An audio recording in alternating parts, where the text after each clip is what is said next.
முருகனை பற்றி கேள்வி கேட்கும் நீங்கள் வெளிநாட்டிலிருந்து வந்த மதத்தை கேள்வி கேட்க தைரியம் இருக்கா அப்படின்னு கேட்குறாரு. இதை விட மத பிரிவினைவாதத்தை யாராவது பேச முடியுமா? முருகனை பற்றி கேள்வி கேட்கும் நீங்கள் அரேபியாவில் இருந்து வந்த மதங்கள் பற்றி இதே கேள்வியை நீங்க கேட்க முடியுமா?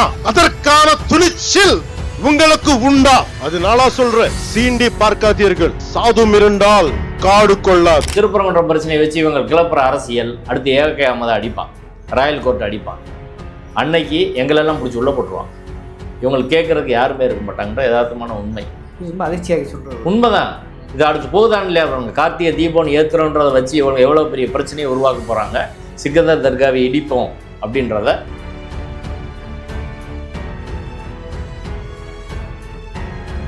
நீ சொல்கிற டேட்டா வச்சு பார்க்கும்போது பத்திரிகை செய்தி வச்சு பார்க்கறது முழுக்க அரசியலுங்கிறது கன்ஃபார்ம் ஆகுது. அப்போ இது நீதிமன்ற அவமதி வழக்கு போலந்து எடுப்பாரா? அதில் நீங்கள் தொடர்புடைய என்ன நடக்க வாய்ப்பு? நீங்கள் இந்த மாநாட்டில் நிறைவேற்றப்பட்ட தீர்மானங்களை பார்ப்போம். அரசாங்கமும் the apprehension of state as well as the impleading petitioner is that this event may disturb the communal harmony. மத நிலையத்தை சீர்குலைக்கிற வகையில் இவங்க செய்வாங்க அப்படின்றத சொல்லிட்டு திருப்பரங்குன்ற பிரச்சனைக்கு அவங்க எடுக்காம விட்டாங்க. ஆனால் நான் விட மாட்டேன், நான் கண்டிப்பாக நடவடிக்கை எடுப்பேன் நீதிபதி அவர்கள் சொன்னார். அவங்க பெரிய விளம்பரம் கொடுத்துருக்குறாங்க, மிகப்பெரிய அளவில் விளம்பரம் பணத்தை இறக்கிருக்கிறாங்க. விளம்பரம் கொடுத்துட்டு இன்னும் பணம் கொடுக்கல. ஓ, அது வேறையா? இது எப்படி நீ செய்தி எழுதுறன்னு பார்த்துட்டு தான் பணம் கொடுப்போன்னு வச்சுருக்காங்க. ஓ, இப்போ அடுத்து அவங்க செய்தி பாசிட்டிவாக எழுதலை அப்படின்னா பணம் வராது. திரண்ட முருகபக்தர் மாநாடுன்னு தமிழ் இதில் போடுறாங்க, தலைப்பு செய்தியை போடுறாங்க. தலைப்பு செய்தி பாலிமர்லாம் முழு செய்தி, பாலிமரில் முழுக்க லைவ், புதிய தலைமுறை லைவ்.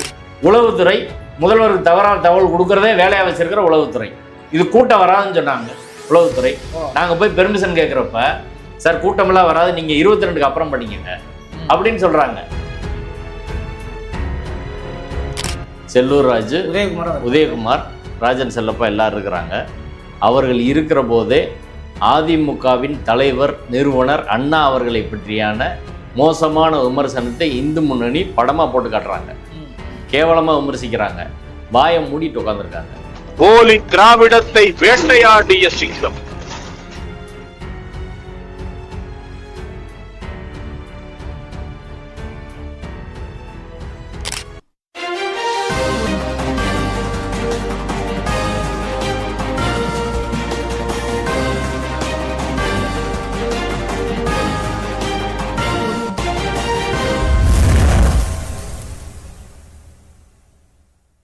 வணக்கம், இது அறத்தின் கழகம். இன்றைக்கி நம்ம சந்திக்கிற மிக முக்கியமான அரசியல் ஆளுமை, அரசியல் விமர்சகர், உயர்நீதிமன்ற வழக்கறிஞர் திரு வாஞ்சிநாதன் அவர்கள். சார் வணக்கம். வணக்கம்.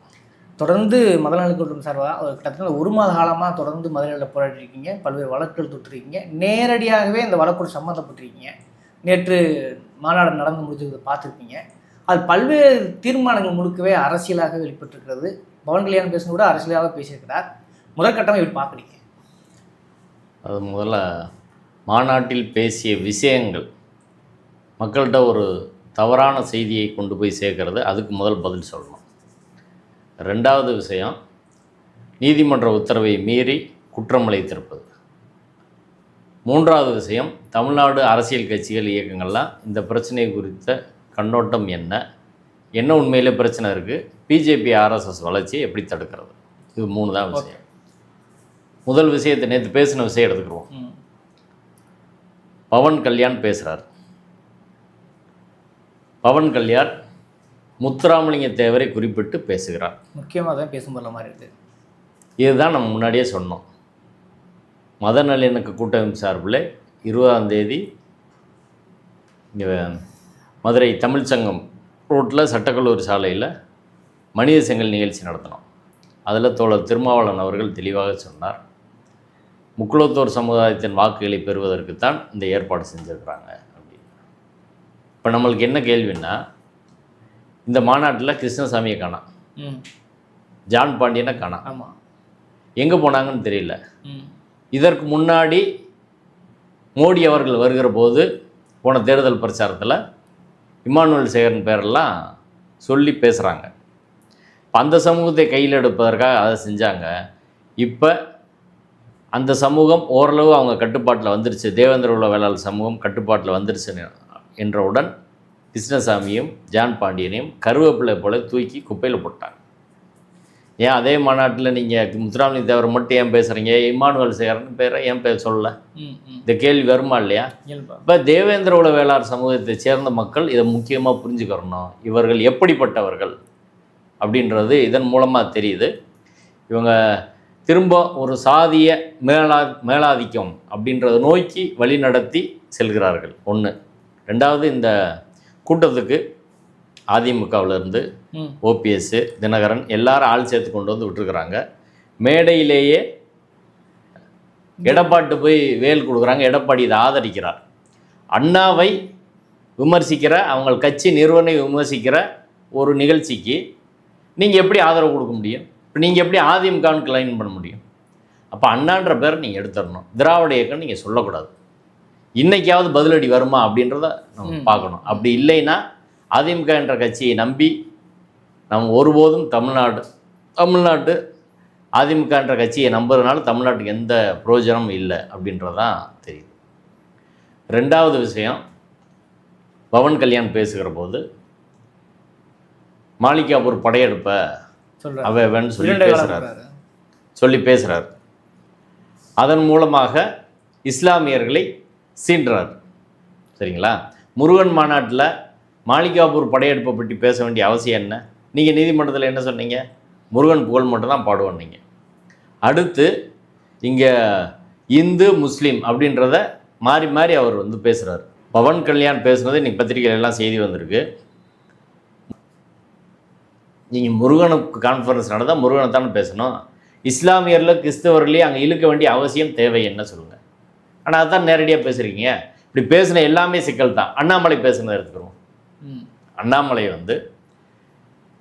இந்தியாவில் இஸ்லாமியர் கிறிஸ்தவர் மக்கள் தொகை 2055 பெரிய அளவில் வந்துடும் அப்படின்னு சொல்லி பேசுகிறாங்க.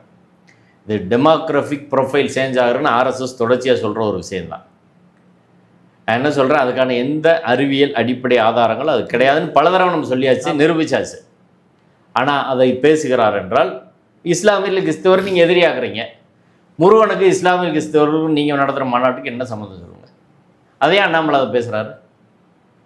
இப்போ மாநாட்டில் நிறைவேற்றப்பட்ட தீர்மானங்கள் இந்து வாக்குகள் ஒன்றா இருக்குன்னு நேரடியாக பேசுகிறாங்களே. இந்து வாக்குகள் ஒன்றா இருக்குன்னு பேசுனா முருகனுக்கும் இந்து வாக்குகளுக்கும் தேர்தலுக்கு என்னையா தொடர்பு? அது தீர்மானமே நீங்கள் போடுறீங்க. அடுத்து திருப்பரங்குன்றத்தை குறிவைத்து 3 தீர்மானம் போடுறோம். ஆடுகோழி வெட்டக்கூடாதுன்னு தெளிவாக சொல்கிறாங்களே. ஆடுகோழி வெட்டக்கூடாதுலேருந்து குன்றத்தை காக்கணும், அது இந்து சமய அறநிலையத்துறையை குறிவைத்து. இப்போ அடுத்து என்னென்ன அஜெண்டா நம்மளுக்கு தெளிவாக தெரியுது. கார்த்திகை தீபம் ஏற்ற போகிறோம்னு சொல்கிறாங்க பாருங்க, அங்கே தான் சிக்கலே மெயினான மேடை சொல்லியிருக்காங்க. அது கார்த்திகை தீபம் ஏற்றுவோம் அப்படின்னா கார்த்திகை தீபம் இவங்க எந்த இடத்துல ஏற்றணும்னு சொல்கிறாங்கன்னா சிக்கந்தர் தர்கா பக்கத்தில், மலை மேலே உச்சியில் சிக்கந்தர் தர்கா பக்கத்தில். சிக்கந்தர் தர்கா பக்கத்தில் சனாதன சக்தியில் இந்த கும்பல் போச்சுன்னா கார்த்திகை தீபம் அங்கே ஏற்றோம், சிக்கந்தர் தர்கா உடைக்கப்படும். பாபர் மசூதி, மீண்டும் ஒரு பாபர் மசூதி தமிழ்நாட்டில் தொடங்கி இருக்கிறது. அதற்கான தொடக்கமாக இந்த மாநாட்டை அவர்கள் தேதி குறித்து நடத்தியிருக்கிறாங்க. ஒன்று. இப்போ ரொம்ப கவனமாக அரசாங்கம் இதை கையாள வேண்டிய தேவை அவசியம் இருக்குது. இதெல்லாம் மாநாட்டில் பேசுனது. இப்போ அவங்களுக்கு நம்ம சில கேள்விகள் அவங்க மாநாட்டில் பேசுகிறாங்கல்ல, ரைட்டு. மாநாட்டில் நீங்கள் முருகனுக்கு தானே மாநாடு நடத்துகிறீங்க, ஏன் காவி கொடி சேவல் கொடியில் வைக்கணும்? நியாயமா? எல்லா இடத்துலையும் காவி கொடி வைக்கிறீங்களே, என்ன அர்த்தம்? அப்போ முருகன் பேரை சொல்லிட்டு காவிய கொடி கொண்டு வர்றது தான் நீங்கள் வேலை செஞ்சுருக்கிறீங்க. சொல்லுங்கள். தேர்தலுக்காக இப்படி பல்வேறு விஷயங்கள் அந்த நிகழ்ச்சியில் இருக்குது. நயினானேந்திரன் என்ன சொன்னார்? தமிழில் அர்ச்சனை நடத்துவதற்கு நாங்கள் தீர்மானம் நிறைவேற்றுவோம் சொன்னார்ல, பேப்பர்லாம் வந்துச்சுல்ல. எங்க தீர்மானம் இல்லையே. இந்து வாக்குகளுக்கு தீர்மானம் போடுறீங்க, தமிழில் அர்ச்சனை நடத்துறதுக்கு போடுங்க. இப்போ என்ன அர்த்தம்னா, நயினானேந்திரன் ஒரு பொம்மை, முக்குளத்தூர் ஓட்டுக்காக நயினானேந்திரன் இருப்பார். இதெல்லாம் கன்சாலிடேட் பண்ணி அவன் ஒருவேளை அதிமுகவையும் வீழ்த்தி இவர்கள் வந்தால் அன்னைக்கு யார் வருவாங்கன்னா நிர்மலா சீதாராமன் இங்கே வருவாங்க, கச்சிராஜா முன் வருவார், இங்கே குருமூர்த்தி களத்தில் இறக்கப்படுவார், அண்ணாமலையோ நயினானேந்திரனோ எல்லாரும் அப்படியே போயிடுவாங்க. இப்போ முதல்ல கிருஷ்ணசாமி போன்றவர்களை கையில் எடுத்து தேவேந்திர வெள்ளார் சமூகம் எல் முருகனை முன்னாடி தலைவராக வச்சிருந்து அந்த அருந்ததியர் அந்த சமூகத்தை சேர்ந்தவர்கள். இது அண்ணாமலையை கொண்டு வந்து கவுண்டர் சமுதாயத்தை சேர்ந்தவர்கள். அதற்கு முன்பாக அங்கே நாடார் வாக்குகளுக்காக பொன்றதாக சின்னன் தமிழிசை. அடுத்து இங்கே முக்குளத்தோர் வாக்கு. இங்கே அதே போல் அடுத்து வன்னியருக்கா ஒரு திட்டத்தை வச்சு அதுக்குள்ளே போவாங்க. அதில் பாமகவை இன்றைக்கி உடைச்சி அன்புமணியை கிட்டத்தட்ட பிஜேபி தலைவர் போல் கொண்டு வந்துடுவாங்க. இதுதான் அவர்கள் திட்டம். இப்போ இப்படி இருக்கிற ஒரு நிலையில் மிகவும் ஆபத்தான கட்டத்தில் நாம் இருக்கிறோம் அப்படின்றதான் பார்க்கணும். முருகனுக்காக அப்படின்றது மாநாட்டில் எதுவுமே இல்லைங்க. முருகன் புகழே பாடலையே. முருகன் புகழே பாடலை. ரெண்டாவது அங்கே ஆறுபடை வீடில் வச்சுருந்த அந்த சாமியில் தூக்கிட்டு வந்து மேடையில் வச்சுட்டாங்க. இங்கே ஒரு கோயில் மாதிரி இருக்கிறது. இப்போ கோயிலில் வச்சுருக்கிறது தூக்கி மேடையில் வைக்க முடியுமா? அப்போ அது உயிர் இல்லாத ஒரு பொம்மை அப்படின்றது தான் இப்போ தெளிவாக தெரியுது. அவங்க அதுக்கு எந்த மதிப்பும் கொடுக்கல. இப்போ இத்தனை நாள் வந்து வழிபட்ட மக்கள் இருக்காங்கல்ல, அவர்களை நீங்கள் செருப்பு கழுத்தி அடித்தது மாதிரி தானே இதை செய்கிறீங்க. அப்பட்டமாக ஏமாத்துறீங்கல்ல. கடவுள் நம்பி வழிபட்ட சிலையை டப்புன்னு தூக்கி மேடையில் வச்சிடுறீங்க. அப்படி வைக்க முடியுமா? வேறு யாராவது செஞ்சுருந்தா சிவாச்சாரியர்கள், பட்டாச்சாரியர்கள், பார்ப்பன அமைப்புல விட்டுருவீங்களா? அர்ச்சகர்களை விட்டுருவீங்களா? ஆனால் அவங்க கடவுளை பொம்மை போல் அவர்கள் பயன்படுத்துகிறார்கள். அதுக்கு எந்த எதிர்வினையும் யாரும் பேசுகிறது கிடையாது. இப்போ மொத்தத்தில் நடந்திருக்கிறது அப்படின்னா அது முருகனை மையப்படுத்தி நடந்த எந்த மாநாடும் கிடையாது. முழுக்க முழுக்க அரசியல் மாநாடு. அது அவங்களே ஆமான்னு சொல்லிட்டு போகிறாங்க. ராஜேந்திர பாலாஜி சொல்லிட்டு போயிட்டார். ராஜேந்திர பாலாஜி இது ஆன்மீக மாநாட்டில் இது அரசியல் மாநாடு தான், எனக்கு பொய் சொல்ல தெரியாதுன்னு சொல்லிட்டு போயிட்டார். ஓப்பனாக சொல்லிட்டு போயிருக்கிறாரு. இதுதான் நிலவரம் ஒன்று இது. அதனால் வந்து தமிழ்நாட்டு மக்களை அவர்கள் இந்த மாநாட்டின் மூலமாக திரும்பவும் முருக பக்தர்களை ஏமாற்றி இருக்கிறார்கள், நம்ப வைத்து கழுத்தறுத்திருக்கிறாங்க அப்படின்னு தான் சொல்ல முடியும். அவங்க அரசியல் அஜெண்டாவுக்கு முருகனை பயன்படுத்தி இருக்கிறார்கள்.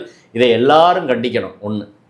ரெண்டாவது, அவங்க மாநாடு பெரிய வெற்றியா அப்படின்னா அப்படி கிடையாது. 5 லட்சம் பேர் நாங்கள். 5 லட்சம் பேர் அங்கே கிடையாது. சேரே காலியாக கிடையாது. எத்தனையோ அவங்க ஒளிபரப்புன சோசியல் மீடியா போஸ்ட்லேருந்து எல்லாத்தையும் பார்க்குற போது ஆயிரக்கணக்கில் தான் இருக்காங்க. ஆமாம், அது வந்து சேர் வந்து காலியாக இருந்துச்சு. ஒரு 50,000லேருந்து 75,000 தான் அதிகபட்ச மதிப்பீடாக நம்ம சொல்ல முடியும். சேரே மொத்தமாக சேரே ஃபுல்லாகலை. இன்னொரு க்ரௌடு வந்துச்சு. அந்த க்ரௌடு என்னென்னா அவங்க அறுபடை வீடை பார்த்துட்டு அப்படியே போயிட்டாங்க. அது பொதுமக்கள் வந்து பார்த்துட்டு போயிட்டாங்க. ஆமாம், அது வந்து முக்கியமாக அந்த க்ரௌடை ரெண்டாக பார்க்கணும். ஒன்று, மாநாட்டுக்குள் கொண்டு வரப்பட்ட கூட்டம். மாநாட்டுக்கு வெளியில் அறுவடை வீடை பார்க்க வந்த கூட்டம்.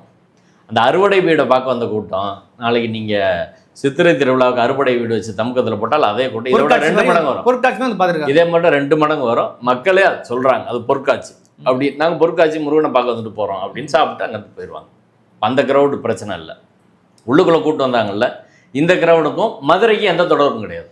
முக்கியம், உள்ளுக்குள்ளே வந்த க்ரௌடில் 98% பேர் வெளியிலேருந்து கொண்டு வரப்பட்டவர்கள். இங்கே தான் மதுரை மத நல்லிணக்க கூட்டமைப்பின் வேலை என்பது மிகப்பெரிய அளவில் நடந்திருக்கு. மதுரை மத நல்லிணக்க கூட்டமைப்பு தான் இதை பதிலுக்கு இவர்களுக்கு கவுண்டர் பண்ணி தொடர்ச்சியாக வேலை பார்த்தோம். 1 மாதம் தூங்காமல் சாப்பிடாமல் வேலை பார்த்தோம். அதனால் மதுரை க்ரௌடு வரல, திருப்பரங்குன்ற க்ரௌடு வரல. இதுவே இந்த மாநாடு மிகப்பெரிய தோல்வியில் முடிந்திருக்கு என்பதற்கான துலக்கமான உதாரணம். அது யாராவது மதுரை க்ரௌடு அங்கே உள்ளே போய் இருந்தாங்க அப்படின்னு யாராலும் சொல்ல முடியுமா? ஆனாலும் ஒரு கூட்டம் இவ்வளவு தூரம் வந்திருக்குது. 3 மாதம் அவங்க வேலை பார்த்துருக்குறாங்க, கடினமாக வேலை பார்த்துருக்குறாங்க. எல்லா அமைப்புகளும் RSSலேருந்து பிஜேபியிலேருந்து அத்தனை அமைப்பு அத்தனை கோடி ரூபாய் இறக்கி வேலை பார்த்துருக்குறாங்க. ஆனாலும் தமிழ்நாடு மக்கள் அதுக்கு போதிய ஆதரவு தரல. இதற்கு முன்னாடி 10 நாளைக்கு முன்னாடி திருமாவளவன் நாங்கள் திருச்சியில் மத நல்லிணக்கம் இதை மதச்சார்பின்மைக்கு நடத்தினார். இதை விட 10 மடங்கு கூட்டம் இருந்துச்சு. நேரடியாங்களா? எல்லாரும் அது தெரியும். ஆனால் எந்த ஊடகமும் அதை பெரிய அளவில் செய்தி போடல. இப்போ பாருங்கள், அநீதியை தட்டி கேட்க இந்துக்கள் ஒன்றிணைவோம், பல லட்சம் பக்தர்கள் திரண்ட முருக பக்தர்கள் மாநாடுன்னு தமிழ் இந்தில் போடுறாங்க. தலைப்பு செய்தி பாலிமர்லாம் முழு செய்தி. பாலிமரில் முழுக்க லைவ், புதிய தலைமுறை live, news 7 news 24/7 news Tamil live, எல்லாம் லைவ் தான். அப்போ என்னென்னா பத்திரிகை நண்பர்கள்ட்ட கேட்டால் அவங்க வந்து பெரிய விளம்பரம் கொடுத்துருக்குறாங்க. மிகப்பெரிய அளவில் விளம்பரம் பணத்தை இறக்கிருக்கிறாங்க. விளம்பரம் கொடுத்துட்டு இன்னும் பணம் கொடுக்கல. அது வேறையா? இது எப்படி நீ செய்தி எழுதுறன்னு பார்த்துட்டு தான் பணம் கொடுப்போன்னு வச்சுருக்காங்க. இப்போ அடுத்து அவங்க செய்தி பாசிட்டிவாக எழுதலை அப்படின்னா பணம் வராது. இப்போ அவங்களையும் ஏமாத்திருக்காங்களா? ஆமாம், அதனால் செய்தியை இப்போ பார்க்குறாங்க. ரைட்டு, பல லட்சம் பேர் தமிழ் இருந்து போட்டாங்களா, இந்து தமிழ் திசை, அவங்களுக்கு பணத்தை கொடுத்துருவோம். இப்போ போடலையா, நெகட்டிவாக போடுறாங்கன்னு வைங்க, பணம் வராது. இதான் விஷயம். அதுக்காகவே பாசிட்டிவ் போகிற மாதிரி பாசிட்டிவாக எழுதுறாங்க. பல லட்சம் பேர் எங்கங்க, என்ன ஆதாரம் இருக்குது? அங்கே போட்ட சேட்டே ஒரு 70,000 சேர் தான் போட்டிருக்காங்க. அந்த சேருக்கே ஆள் வரல, நீங்கள் எப்படி பல லட்சம் பேர்னு சொல்லுவீங்க? இப்போ மொத்தத்தில் மாநாடு ஒரு இவர்கள் சொன்னதை போல பிரம்மாண்ட வெற்றி கிடையாது.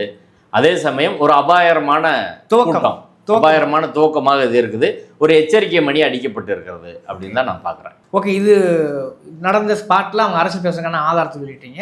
ஆனால் வழக்கில் நேரடி தொடர்பு நீங்கள் அரசியல் பேசினால் 5 ஆண்டு ஜெயில்னு நீதிபதி புகழேந்தியில் சொல்லியிருக்காரு. நீங்கள் சொல்கிற டேட்டா வச்சு பார்க்கும்போது, பத்திரிகை செய்தி வச்சு பார்க்கும்போது முழுக்க அரசியலுங்கிறது கன்ஃபார்ம் ஆகுது. அப்போ இது நீதிமன்ற அவமதி வழக்கு புகழேந்தி எடுப்பாரா, அதில் நீங்கள் தொடர்பு இருக்கீங்க, என்ன நடக்க வாய்ப்பு இருக்குது? நீங்கள் இந்த மாநாட்டில் நிறைவேற்றப்பட்ட தீர்மானங்களை பார்ப்போம். ஒரு முக்கியமான தீர்மானம் இந்துக்களை இழிவுபடுத்தும் அரசியல்வாதிகளை, அரசியல் கட்சிகளையும் புறக்கணிக்க வேண்டும். தேர்தலில் இந்துக்கள் அனைவரும் ஒன்றிணைந்து வாக்கு வங்கியை நிரூபித்து காட்ட வேண்டும் சொல்லியிருக்காங்க. இது நேரடி அரசியலாக இருக்கு. முதல் தீர்மானமே அரசியல் தான். ரெண்டாவது, திருப்பரங்குன்ற மலையை சிக்கந்தர் மலை என்று கூறி மாமிசம் சாப்பிட்டனர், அவர்கள் மீது நடவடிக்கை எடுக்கவில்லை. இது நேரடியாக மத வெறுப்பை, வன்முறையை தூண்டுறது. அடுத்து, இந்து சமய அறநிலையத்துறையை வெளியேறணும் அப்படின்னு சொல்கிறாங்க. அடுத்து முக்கியமாக பகல்காம் தாக்குதலை இங்கே கொண்டு வந்து செந்தூர் பிரதமரை பாதுகாக்கணும், பிரதமரை பாராட்டணும். பிரதமருக்கும் அந்த சம்பவத்துக்கும் முருகன் மாநாட்டுக்கு முருகபத்தில் என்னையா சம்பந்தம்? இப்போ நேரடியாக பிஜேபியை புகழ் பாடுவது, பிரதமர் மோடி புகழ் பாடுவது அப்படின்றது ஒன்று.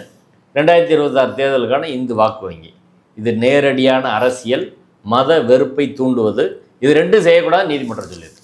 ஆமாம், நீதிமன்றம் தனது தீர்ப்பிலே நீதிபதி திரு புகழேந்தி அவர்கள் 13/6/2025 கொடுத்த தீர்ப்பில் மிக தெளிவாக சொல்லியிருக்காரு. அதுக்கு பேரா 25 ஒரு தனியாக சட்டம், a separate act is available to prevent the misuse of religious institutions for political and other parties in the name of Religious Institution Prevention of Misuse Act 1988. அரசியலை மதத்துக்கு பயன்படுத்துவதை தடை செய்வதற்கு தனியாக சட்டமே இருக்குது, 1988 சட்டம். இந்த சட்டத்தின் பிரிவு 6 section 6 of the act prohibits any ceremony, festival, congregation, procession or assembly organized or held under its auspices to be used for any political activity.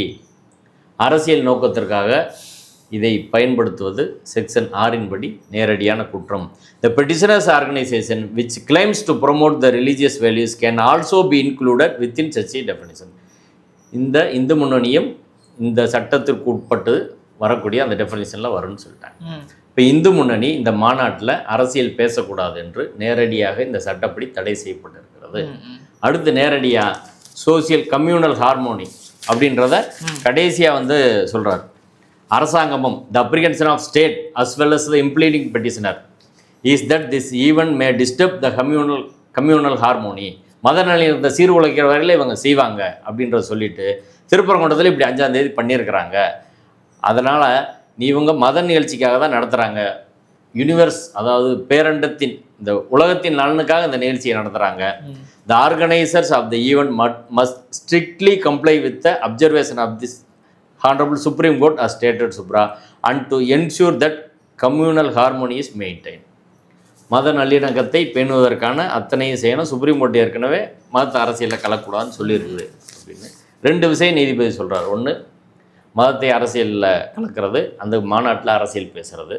இது 2 செய்யக்கூடாதுன்னா நேரடியாக 2ஐயும் மீறி இருக்கிறார்கள். நாங்கள் நீதிமன்றத்தில் சொன்னபோது நீதிபதி திரு புகழேந்தி அவர்கள் சொன்னார், திருப்பரங்குன்றம் பிரச்சனைக்கு அவங்க எடுக்காம விட்டாங்க, ஆனால் நான் விட மாட்டேன், நான் கண்டிப்பாக நடவடிக்கை எடுப்பேன் நீதிபதி அவர்கள் சொன்னார். இப்போ இவர்கள் நேரடியாக இஸ்லாமியர்களை விமர்சித்து திருப்பரங்குன்றம் பிரச்சனையை 2 மத பிரச்சனையாக மாற்றி வாக்கு வங்கி அரசியலுக்காக இதை நடத்தியிருக்கிறாங்க அப்படின்றது தெளிவாக தெரியுது. இப்போ ஏற்கனவே நான் சொன்னது, வாக்கு வங்கிக்காக திருப்பரங்குன்றம் 2026 தேர்தலுக்காக தான் இதை நடத்துகிறாங்கன்னு நம்ம திரும்ப சொன்னோம். 1. 2வது, இது நேரடியாக கிரிமினல் அஃபென்ஸ், போலீஸ் இதுக்கு எஃப்ஐஆர் ரெஜிஸ்டர் பண்ணணும். அடுத்து நீதிமன்றம் தானே முன் வந்து இந்த வழக்கை எடுக்கணும். அப்படி எடுக்காவிட்டால் நாங்கள் நீதிமன்றத்தில் அர்ச்சகர் மாணவர் சங்கத்தில் சார்பில் நாங்கள் அந்த வழக்கில் இம்ப்ளீட் ஆகி நாங்கள் பேசினோம்.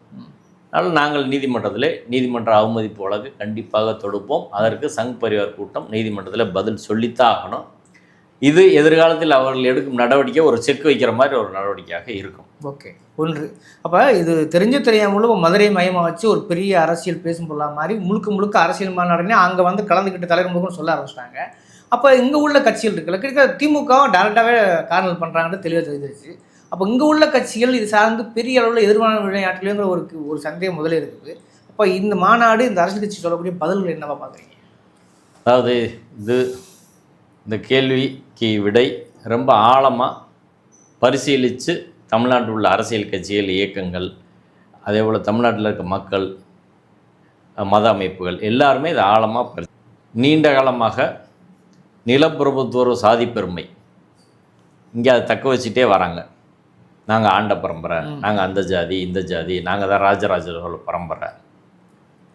இப்போ இந்த சாதி வெறி அந்த பெருமை இருக்குல்ல, அந்த பெருமிதத்தை, நிலப்பிரபுத்துவத்தின் அந்த மோசமான பண்பாட்டை அதை ஒழிப்பதற்கு, தடுப்பதற்கு, தீவிரமாக அதை வீழ்த்துவதற்கு திராவிட கட்சிகள் ரெண்டுமே தீவிரமாக முயற்சி பண்ணல. அது திராவிட கட்சிகளோட மிகப்பெரிய தோல்வி. இன்னும் பட்டியல் சமூகத்தில் உள்ள ஒரு பிரிவு கூட நாங்கள் தான் ஆண்ட ஜாதி வந்துட்டாங்க. அப்போ இது மிகப்பெரிய பேராபத்து. இப்போ இந்த சாதி பெருமையில் இருக்கக்கூடிய நபர்களை அப்படியே மத பெருமைக்கும் இஸ்லாமியர்களுக்கு விரோதமாக திருப்பி செஞ்சிட முடியும். அது இயல்பாக நடக்குமே, இயல்பாகவே நடந்துடும். இப்போ அன்புமணி எடுத்துக்கோங்க. அன்புமணியும் பாமகவும் பிஜேபிக்கும் பெரிய சித்தாந்த வேறுபாடுலாம் கிடையாது, போயிடும். சரிங்களா? சத்திரியன்றாங்கல்ல. ஆமாம், கிருஷ்ணசாமி அவருக்கும் பிஜேபிக்கும் பெரிய வேறுபாடு. இந்துக்கள் அறிவிக்கன்னு சொல்றாரு. ஆமாம், இந்து நாடா அறிவிக்கன்னு சொல்றாருல்ல. அப்போ அங்கே எங்கே இருக்குன்னா, ஆரம்பத்தில் கிருஷ்ணசாமி முற்போக்காக தான் வந்தார். சாதி வெறியராக மாறிய பின்பு, ஜான் பாண்டியன் சாதி வெறியராக மாறிய பின்பு அவங்க இந்துத்துவத்தோடு நெருங்கி போயிட்டாங்க. சீமானு குடிப்பெருமை பேசுறாரு. சீமான் இதில் சொல்லவே வேண்டியதில்லை. அதனால சீமான் வாயே திறக்கல. இடையில ஒன்று மட்டும் முருகன் இந்துவான்னு கேட்டு அதோட விட்டார். அதை கூட இவங்க வந்து கட்சி பிஜேபிக்காரங்க எடுத்து பதில் சொல்லலை. ஆமாம், நம்மால் தானே சொல்கிறாருன்னு விட்டாங்க அவங்க, அவ்வளோதான். அடுத்து இந்த தேவர் சமூக அமைப்புகள், இப்போ திருமாறன், இப்படி பல பேர் இருக்கிறாங்கல்ல, அவர்கள் சங்கத்தை பார்த்துருக்காங்க, மரவர் சங்கம், எல்லாம் சாட்சிகள் அப்படி இருக்குது. இப்போ அவங்கள பூரா அவங்க கையில் எடுக்கிறாங்க. அப்போ மொத்தத்தில் இந்த சாதி பெருமிதம் அப்படின்றத தகர்க்காமல் விட்டதோட விளைவு, திராவிட கட்சிகள் சாதியை வந்து பெரிய அளவில் அரசியலுக்கு பயன்படுத்தி அந்த கன்சாலிடேஷனுக்கு பயன்படுத்தினதோட விளைவு இன்றைக்கி அது அங்கே போகுது அப்படின்றதான் யதார்த்தமான உண்மையாக இருக்குது. இது ரொம்ப ரொம்ப டேஞ்சரான ஒரு பிரச்சனை. இதை எல்லா கட்சிகளும் தீவிரமாக பரிசீலிக்க வேண்டும். ஒன்று. ரெண்டாவது, இந்த மாநாடு திருப்பரங்குன்றம் பிரச்சனை. திருப்பரங்குன்றத்தில் தொடங்கி கிட்டத்தட்ட 6 மாதமாக இது வந்து இந்த ப்ராசஸ் வந்துக்கிட்டே இருக்குது. தமிழ்நாட்டில் உள்ள எந்த பெரிய கட்சிகளும், மதுரையில் உள்ள மத நல்லிணக்க மக்கள் கூட்டமைப்பை சேர்ந்த முற்போக்கு அமைப்புகள், இஸ்லாமிய அமைப்புகளை தவிர யாரும் இதை சீரியஸாக எடுக்கல. போகிற போக்கில் இதை கடந்து போயிடலாம் அப்படின்னு பண்ணாங்க. அது மிகப்பெரிய தவறு என்பது நிரூபணமாகிருக்கிறது. இன்றைக்கி அங்கே கூடின கூட்டம் ஒப்பீட்டளவில் பெரிய எண்ணிக்கையில் இல்லைனாலும் கூட, நீங்கள் ஒரு 25,000 பேர் வெறி கொண்ட கூட்டம் தமிழ்நாட்டில் வந்துருச்சுனாலே, அந்த 25,000 பேர் கூட்டம் என்னன்னா, 25,000 பேர் இஸ்லாமியர்களை கொள்வதற்கு, இஸ்லாமிய பெண்களை மானபங்கப்படுத்துவதற்கு, வகுத்தில் உள்ள குழந்தையை எடுத்து சூலாயத்தில் குத்தினாலும் அதை ஆதரிக்கக்கூடியவர்கள், புல்டோசர் நீதியை ஆதரிக்கக்கூடியவர்கள். நேற்று மாநாட்டில் அதை பேசுகிறாங்க, புல்டோசரை ஆதரித்து பேசுகிறாங்க. நேரடிங்களா? முருக பக்தர்கள் மாநாட்டுக்கு யோகி ஆதித்யநாத் புல்டோசருக்கு என்ன சம்பந்தம்? எப்படி ஆதரித்து பேசுவாங்க? அப்போ அந்த க்ரௌடு வந்து ஒரு 25,000-50,000 பேர் உருவாகிட்டான்னா, எல்லாவித குற்றங்களும் நடப்பதற்கு, தமிழ்நாட்டின் அமைதியை சீர்குலைப்பதற்கான ஒரு கூட்டம் உருவாயிருச்சு. இது டேஞ்சரா இல்லையா சொல்லுங்க? சட்ட ஒழுங்காகவும் பெரிய சிக்கலாக, சட்ட ஒழுங்குல பப்ளிக் ஆர்டரே வந்துடும், பொது அமைதி சீர்குலையும். இப்போ அவங்க அடுத்த திட்டம் என்ன? கார்த்திகை தீபம் ஏற்றணும்னு. அப்போ எப்படி இது சென்சிட்டிவாக மாறும் பாருங்க. இடிக்கிறத நோக்கி தான் அவங்க போகிறாங்க. தொடர்கதையாயிருமே. இதோட அபாயத்தை எந்த கட்சியிலும் புரிஞ்சுக்கலன்றது நம்மளுக்கு மிகப்பெரிய வருத்தம். இல்லைங்களா? இப்போவாவது புரிஞ்சுக்குவாங்களா? 6 மாதமாக அங்கே நடக்குதுங்க. மத நல்லிணக்க கூட்டமைப்புட எங்கள்கிட்ட பணம் கிடையாது, நிறைய ஆட்கள் கிடையாது, ஒரு மீட்டிங் போகிறதுக்கு இடம் கிடையாது, வாகன வசதிகள் கிடையாது, ஒரு டீயை குடிச்சிட்டு வேலை செய்கிற தோழர்களை வச்சுக்கிட்டு நாங்கள் கடுமையாக உருண்டு பரண்டு சொந்த வாழ்க்கையை விட்டுட்டு கோர்ட்டுக்கு போகாமல் சாப்பிடாமல் அலைஞ்சு உடம்பை கெடுத்து எல்லாம் பண்ணுறோம்ல, இவ்வளவு நடக்குது. இதற்கு திமுகவில் இங்கே 2 மினிஸ்டர் இருக்காங்க. என்னைக்காவது கூப்பிட்டு இதுக்கு நீங்கள் பண்ணுறீங்க, நாங்கள் நேரடியாக பண்ணால் கூட எங்களை நேரடியாக சொல்லுவாங்க முருகனுக்கு எதிரானவங்கன்னு சொல்லி அரசியல் ரீதியாக எங்களுக்கு பின்னடைவாகும் அப்படின்னு அவங்க நினைக்கிறது மிகப்பெரிய தவறு. இப்போ தான் காங்கிரஸ் நினைச்சு வடநாட்டில் முருகனுக்கு ராமரை வைத்து அரசியல் செய்கிற போது எதுக்காமல் ஒதுங்கி போயிடுவோம்னு பார்த்தாங்க. அவங்க மண்ணை கவுடாங்க, முடிஞ்சு போச்சு. இங்கே திமுக அதை செய்தால் அவங்க விழுந்துருவாங்க, எந்த கட்சியும் அதை செஞ்சாலும் அவங்க விழுந்துருவாங்க. எதிர் அரசியல் செய்யாமல் ஒன்றுமே செய்ய முடியாதுன்றதான். எங்க நேற்று நீங்கள் கீழடிக்கு சென்னையிலையும் திருச்சியிலையும் திருநெல்வேலி 4 இடத்துல போராட்டம் வச்சுருக்கலாம்ல, அந்த செய்தி பெருசாக போகும்ல. அப்படி அப்போ உங்களுக்கு எதிர் அரசியல் சங் பரிவார் கூட்டத்தை எதிர்கொள்வதற்கான தெளிவான அரசியல் திமுக இல்லை. என்ன திட்டம் இருக்குது? நீங்கள் என்னைக்கு கூட்டம் போட்டு பேசுனீங்க? இந்த மாநாட்டில் இப்படி செய்ய போகிறாங்களே, இதை கவுண்டர் பண்ணுறது எப்படின்னு என்னைக்கு பேசுனீங்க? ஒன்றும் கிடையாது. அப்போ திட்டமே இல்லாமல் திமுக எப்படி இதை எதிர்கொள்ளும்? அதனால தான் எங்களை கூப்பிட்டு கூட பிடிஆரோ மூர்த்தியோ பேச கிடையாது. சரி, இவங்க தான் இப்படி இருக்காங்கன்னா அதில் கொள்கைவாதிகள் இருக்கிறாங்கள, ஆராசா, மனோ தங்கராஜ், கனிமொழி, தங்கந்தனரசு, அவங்களாவது கூப்பிட்டு ஏதாவது ஆதரவு பண்ணாங்களா? ஏதாவது ஒன்று பண்ணாங்களா? ஒன்றும் கிடையாது. சரி, அப்போ எப்படி இருக்கு பாருங்க அந்த கட்சி. நான் சொல்கிறேன், நம்ம கஷ்டப்பட்டு பல ப்ரோக்ராம் ஏற்பாடு பண்ணி ஒரே நேரத்தில் பண்ணிகிட்டு இருக்கோம், கை காசு செலவு பண்ணி நீதிமன்றத்தில் போராடுறோம். திமுக வழக்கறிஞரணின்னு ஒன்று இருக்குல்ல, என்ஆர் இளங்கோ தலைமையில் ஏதாவது ஒரு சின்ன கேஸுக்குள்ளே ஏதாவது உள்ளே வந்தாங்களா? அரசு வழக்கறிஞர் நின்று ஏஏஜி பேசுகிற போது 10 திமுக வக்கீல் வந்து நின்னாங்களா? பதவி வாங்கி சம்பாதிக்கிறாங்கல்ல, குறைஞ்சபட்சம் ஒரு 5% வேலை செய்ய வேணாமாங்க? நீங்கள் திரும்ப எப்படிங்க அதிகாரத்துக்கு வருவீங்க? இப்போ பாஜகவை தடுக்காத, வளர்ச்சியை தடுக்காத, இந்துத்துவ வளர்ச்சியை தடுக்காத, ஆர்எஸ்எஸ் வளர்ச்சியை தடுக்காத திமுகவை ஏன் ஆதரிக்கணும் என்ற கேள்வி எல்லாருக்கும் வருமா வராதா? அதை தாண்டி இப்போ திமுகவுக்கு தானே பெரிய சிக்கலை ஏற்படுத்துங்கிற. ஆமாங்க, திமுகவுக்கு இப்போ பாருங்க, தீவிரமா வர்ற போது, தேர்தல் தீவிரமா வர்ற போது திமுக முக்கியமான எல்லாரும் பிடிச்சி உள்ள போடுவாங்க. நடக்க வாய்ப்பு. அன்னைக்கு யார் பேசுவா? இந்த பிரச்சனையை துவங்கி விட்டது சேகர் பாபு, முத்தமிழ் முருகன் மாநாடு. அன்னைக்கே முதல்வர் அதை கண்டித்து தடுத்துருக்கணும். நாங்கள்லாம் சொன்னோம். இப்போ அதை சொல்லி தானே அவங்க வராங்க. இப்போ பக்தி அரசியலுக்கு பயன்படுத்துறது அப்படின்ற வேலையை நீங்கள் ஃபர்ஸ்ட் தொடங்குறீங்க. அப்போ அவங்க காலங்காலமாக அவன் பண்ணிட்டு இருக்கான். இது யாருக்கு பயன்படும்? என்ன பண்ணாலும் அவனுக்கு தான் ஓட்டு போகும். ஓட்டம் ராமனை வந்து பிஜேபி கையில் எடுக்குது, காங்கிரஸ் கையில் எடுக்குதுன்னா யாருக்கு ஓட்டு போடுவாங்க சொல்லுங்க? பிஜேபி தான் போடுவாங்க. நீங்கள் நீ முருகனை சேகர் பாபு சொல்லி கையில் எடுத்தாலும் கூட பிஜேபி கையில் எடுத்தா அதுக்கு தான் போவாங்க. இல்லை கவுண்டர் இங்கே இருக்க இந்த சைடு திமுகவுக்கான பேஸும் போயிடும். நீங்கள் சாப்பிட்டு இந்துத்துவ அரசியலில் போனீங்கன்னா 2 கட்ட நிலையில் போய் இந்த கட்சி நிற்க போகிறது. அதனால் அது திமுக மட்டும் கிடையாது, திமுக மட்டும் நான் விமர்சனம் பண்ணல, எல்லா கட்சியும் தான். மற்ற கட்சிகள் எல்லாருமே, சிபிஐ, சிபிஎம், விசிகா தலைவர் வர்றார், தலைவர் தெளிவாக இருக்காரு. ஆனால் தொண்டர்கள் வந்து அந்த அளவுக்கு அன்னைக்கு கூட கட்சியா மாவட்ட நிர்வாகம் எல்லாம் நிறைய பேர் அணிதிட்டு வரல. நாங்கள் திரட்டின கூட்டம் தான் அதில் இருந்துச்சு. சரிங்களா? அப்போ இதோட சீரியஸ்னஸை ஆமாம், அவர் மாவட்ட செயலாளர் மட்டும் வந்துட்டு போயிட்டாங்க. பெரிய லெவலுங்களாம் ஆளை திரட்டிட்டு வரல, அவங்களாம் ப்ரோக்ராம் பண்ணுறாங்களா, அதுவும் பண்ணலை. ஆனால் இப்படி வந்துட்டாங்களேன்னா நீங்கள் தடுப்பதற்கு கிரவுண்டில் எந்த வேலையும் செய்யலாம், மக்களை தடுப்பதற்கு இன்னைக்கு அடிச்சிட்டாங்கல்ல, அதுவும் நடந்துருச்சு. ஆமாம், இனி அடுத்து எங்கேயுமே மீட்டிங்கே நடத்த விட மாட்டான். இதான் நிலைமையாக இருக்குது. அப்போ மற்ற கட்சிகள், காங்கிரஸ், எந்த கட்சியும் அது கவுண்டராக ஒன்றும் பண்ணலைன்றதான் வருத்தத்துக்குரிய விஷயம். இதை எல்லாரும் தீவிரமாக பரிசீலிக்க வேண்டிய நிலையில் இருக்கிறோம்.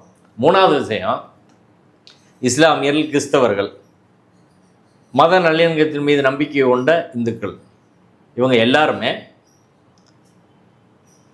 இவ்வளவு தூரம் 6 மாதம் நாங்கள் உருண்டு பரல்றோம்ல, சரிங்களா? ஒரு 50 பேர் தாங்க தீவிரமாக வேலை செஞ்சிட்டு இருக்கோம்.